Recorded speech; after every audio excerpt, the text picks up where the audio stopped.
अस्सलाम वालेकुम। आप लोगों को पता है बुलबुल के इस एपिसोड में नबील जो है करोड़पति बन जाएगा और सबको पीछे छोड़ देगा। तो चलिए अभी इसकी स्टोरी सुने, इसमें बनता क्या है, होता क्या है। 1 मिनट में मैं आपको पूरी एपिसोड की स्टोरी बता दूँगी। ठीक है, इसमें होता यूँ है कि नबील सोया होता है और अमीरी के ख्वाब देख रहा है, ठीक है, जो कि उसका सच भी होने वाला है इस एपिसोड में। फिर वो खूबसूरत से उठ के कहता है कि जानू अपने पापा जी से मुझे कुछ मंगवा दो, कुछ पैसे ले दो। वो कहती है नहीं। कहता फैक्ट्री खुलवा दो, कहती है नहीं। कहता जाओ जानू, कहती है शट अप, इट्स ओके। ठीक है, यहाँ पे होता है सीन एंड। उसके बाद होता क्या है कि माजी और महमूद साहब आपस में नोक-झोंक में लगे होते रहते हैं पैसों के पीछे। लेकिन जो नबील है फ़ौरन मोबाइल अपना खोलता है और अपने पापा जी को कॉल मिलाता है, पापा जी आप मुझे ना 2-4 करोड़ ट्रांसफ़र कर दें, आपका बहुत मेहरबानी होगी। असल बात तो यह है, इसने अपनी गर्लफ्रेंड को गिफ्ट देना होता है 10,000 का।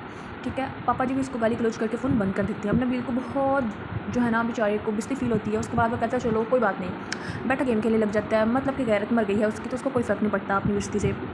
महमूद साहब उसके पास आते हैं, उसको 2-4 सुना के जाते हैं कि तुम क्या हो, इतना जवान हो फिर भी कुछ नहीं कमाते।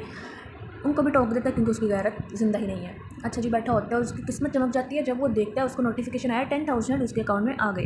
कहता है वाह, मेरे पापा जी को मुझ पे तरस आ गया, उन्होंने मुझे पैसे दे दिए, वाह भी वाह। अच्छा जी, खुश हो जाता है। उसके बाद महमूद साहब के पास जाता है, वो कहते हैं नहीं नहीं, ये 10,000 नहीं है, ये तो 10 लाख है। वो और खुश हो जाता है कि मेरे पापा जी के पेट के साथ साथ दिल भी इतना बड़ा है। भाई ज़ाहिर सी बात है, जब इतना बड़ा पेट होगा तो उसमें दिल भी तो बड़ा ही होगा ना।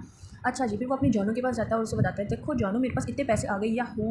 वो देखती है, कहती नहीं मेरे बाप तो नहीं भेज सकता तुम्हें। देखती कहती ये 10 लाख नहीं है। कहता तुम जलो, मुझसे जल रही हो। कहती ये 10 करोड़ है। और फिर ये देखें नबील शॉपिंग करके आया है। नबील खुद को बहुत कुछ समझ रहा है, सूट बूट पहन के, चश्मा लगा के खुद को। और मोमो और महमूद साहब जो है उसके बॉडीगार्ड बने हुए हैं, उनके लिए भी शॉपिंग कर रहा है और खूबसूरत जल जल के राख हो रही है बकौल नबील के। हालांकि वो ये सोच रही है मेरा बाप इसको इतने पैसे भेज तो नहीं सकता, इसके पास इतने पैसे आ कहाँ से गए। तो भाई नबील जो है बहुत ठाठ से बैठ रहा है, जेंटलमैन बन गया है, करोड़पति बन गया है। तो भाई 5 मिनट उसके मज़े होते हैं। महमूद साहब उसके जूते सीधे कर रहे हैं, माजी उसकी टांगें दबा रही हैं, उसके लिए जूस ला रही हैं, उसको पंखा चल रही हैं, उसके बहुत खिदमतें हो रही हैं। लेकिन एट द एंड उसके साथ होने के वाला ये भी आप लोग सुन लें, क्योंकि लालच का नतीजा हमेशा बुरा होता है।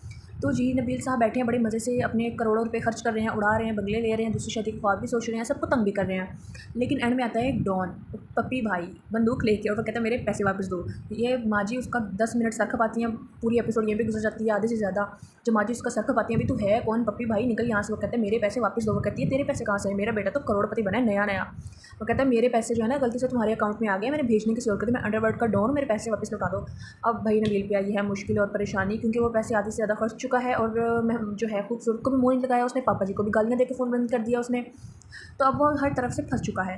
तो क्या करेगा नबील, क्या सोच सकते हैं आप लोग। खूबसूरत के पाँव पकड़ता है, खूबसूरत जानू पैसे मंगवा दो कुछ 10-20 करोड़ रुपया, ताकि मेरी जान छूट जाए इस पप्पी भाई से। पप्पी भाई बंदूक लेके बैठ गया बरामदे में और कहता है पैसे लाओ और जान छुड़ाओ। लेकिन नबील जिसने पैसे खर्च कर लिया है, अब वो अपने ससुर और बीवी की मिन्नत उतरा है। लेकिन खूबसूरत उसको पैसे देती है, पप्पी भाई पैसे भी ले लेते हैं और नबील की बैंड भी बजा देते हैं। तो नबील का जो सपना था डिफरेंट बीवियों को डिफरेंट जगह पे रखने का, किसी को पेरिस, किसी को इंग्लैंड, और पैसे खर्च करने का, खूबसूरत के पाँव को जूती बनाने का, और अपना बेटा लाने का इस दुनिया में जिसका नाम वो हीरा रखेगा, ये सारे सपने चूर चूर हो गए हैं। और नबील की बहुत अच्छे तरीके से धुलाई भी हुई है। और एंड में यही कहते हैं कि लालच का नतीजा बुरा होता है। तो मेहनत से रोजी रोटी कमाएँ और मेरा चैनल ज़रूर सब्सक्राइब करें, वीडियो को लाइक करें और बाय बाय।